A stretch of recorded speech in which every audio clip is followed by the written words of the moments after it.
Il y a une semaine, je sortais une vidéo sur le déballage et le test à chaud de ce gimbal, le DJI Osmo Mobile 3. Bah écoutez, après une semaine d'utilisation, j'ai des choses à rajouter. Au niveau matériel, pas de problème, c'est de très bonne qualité, la stabilisation est vraiment parfaite. En tout cas, en utilisation avec mon mobile, le Galaxy S8. Par contre, là où ça pêche, c'est plus au niveau logiciel proposé. C'est-à-dire que ce gimbal, rien ne vous empêche de l'utiliser avec le logiciel de caméra qui est fourni avec votre téléphone, hein, Android, il n'y a aucun souci. Par contre, à ce moment-là, vous perdez notamment la fonctionnalité ici de la gâchette de zoom, hein, et de plus l'appui sur le bouton M qui normalement sert à changer de mode, à passer du mode photo au mode vidéo, ben, à ce moment-là ne marche plus non plus. Pour pouvoir rendre utilisable cette gâchette de zoom et le bouton M, à ce moment-là, il faut passer par le logiciel DJI Mimo, hein. Et c'est là que le bas blesse un petit peu plus.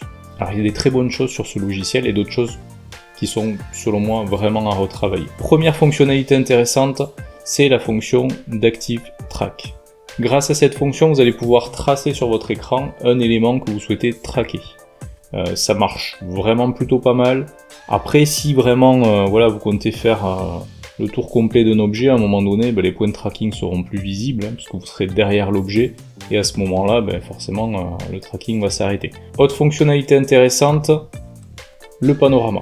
Alors à ce moment-là, c'est le gimbal qui va automatiser les différentes prises de vue, il y en aura 9 exactement, hein, en faisant changer à chaque prise de vue l'orientation du téléphone, et automatiquement l'application va mettre en raccourci 9 prises de vue pour fournir le panorama final.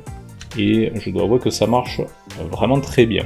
Alors par contre, obligation d'avoir à ce moment-là le gimbal sur pied pour éviter tout problème de raccord. Vous avez également donc la fonction timelapse qui est intéressante parce que vous pouvez définir un trajet que va emprunter donc le gimbal au moment de la création du timelapse. Donc ça c'est pas mal aussi.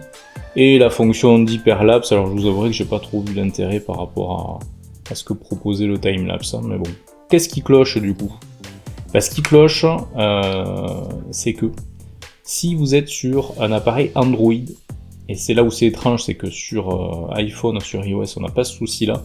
J'ai pu tester sur un iPhone 6S en comparaison. Alors le problème, c'est que sur Android, l'enregistrement vidéo est cantonné à 30 images secondes, alors que pourtant mon appareil permet l'enregistrement à 60 fps. Mais si on contacte DJI concernant ce problème, tout simplement, il nous indique d'utiliser le logiciel de base du smartphone. Mais le souci, c'est qu'à ce moment-là, voilà, plus de zoom et plus la fonctionnalité du bouton M. Sur iPhone, on peut très bien choisir dans l'application DJI Mimo du 30 ou du 60 fps. Ça fonctionne tout à fait bien.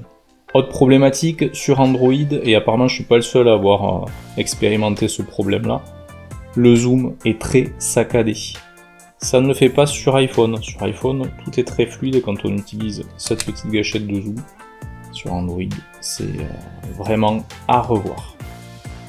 Donc voilà, des imperfections, mais je doute pas qu'à l'avenir tout ça soit corrigé, hein. Et bien sûr, c'est pas dépendant du matériel, c'est vraiment la partie logicielle qui est à revoir sur ces points-là. Donc j'espère que ce petit complément vous aura permis peut-être de vous décider quant à l'achat de ce gimbal, et je vous dis à très bientôt.